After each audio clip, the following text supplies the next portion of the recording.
All right, this is Dubey on behalf of Electronics, and in this video, we'll be talking about some of the definitions that we'll use and some of the concepts we'll talk about in the future. All right, so when it talks about um, commodity money, we already talked about commodity money. Okay, we know that commodity has to do with things like calories. Okay, let's say calories. Okay, cigarettes.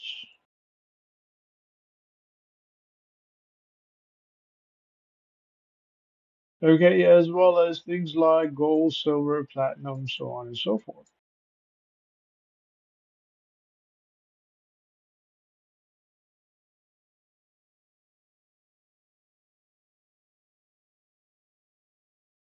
Okay, this all has to do with commodity money or commodity-based currency. Okay, so before the introduction of fiat money or the currency that we use today in paper bills and coins, okay, we used to have commodity-based money. Okay, so commodity-based currency where people would trade based on the amount of gold or silver they had, the amount of calories they had, the amount of cocoa they had, so on and so forth. Okay, so this is commodity-based money.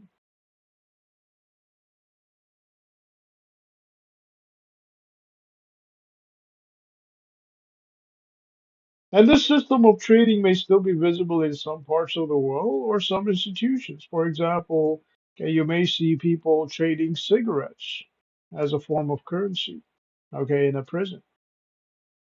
All right.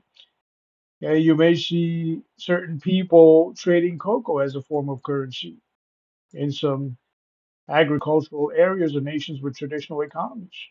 All right. So apart from that, okay, when it comes to the modern market-based economy, we use something called a bank, okay, as a payment system. All right. So when it comes to your payment system, this is payment system.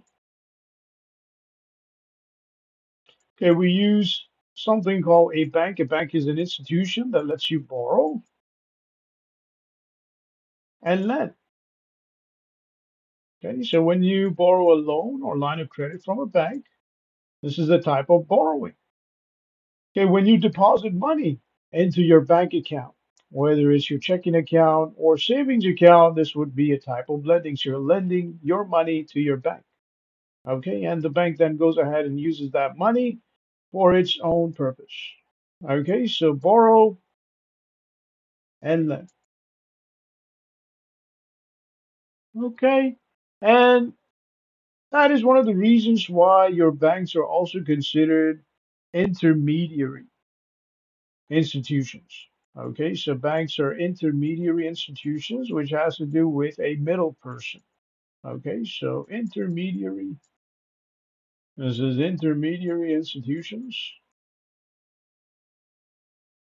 intermediary institutions or organizations, okay, also called the middle person.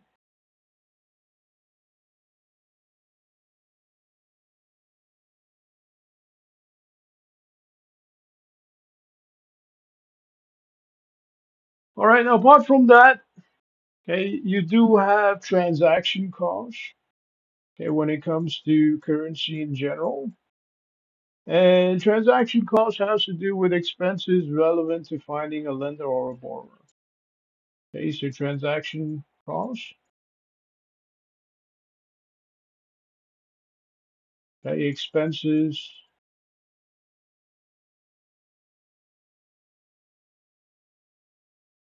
relevant to finding a lender or borrower.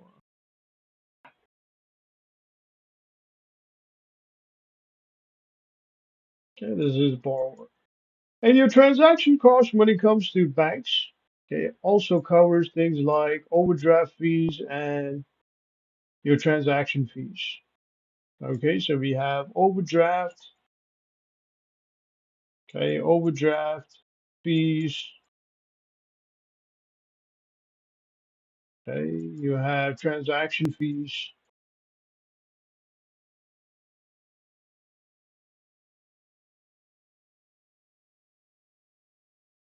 Okay, such as fees for e-transfer, if any.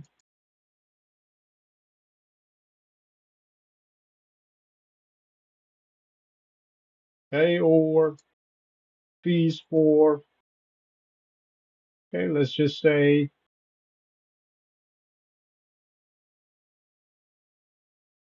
okay, e-transfer, okay, your cash advance. So you have cash advance,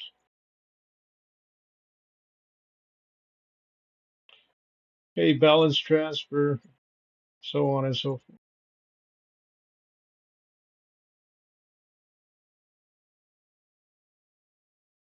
And e-transfer has to do with transferring money from one account to another via email notification, for example, let's say using a security question and password setup.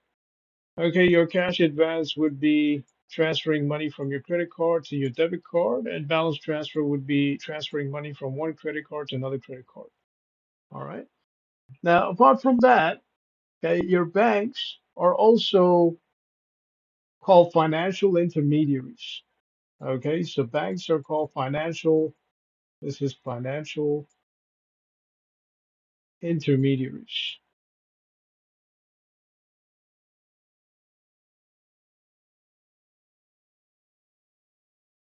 And the reason why they're called financial intermediaries is because they basically stand between two parties. They're the third party that help two parties make a transaction.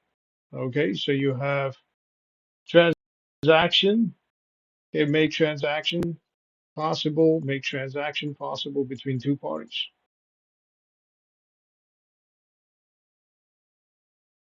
Transaction possible between two parties. Institutions. Okay, so this is depository institutions. Institutions. Okay, and that's it for this video. On behalf of V Electronics, this is Obey. Have yourself a great day.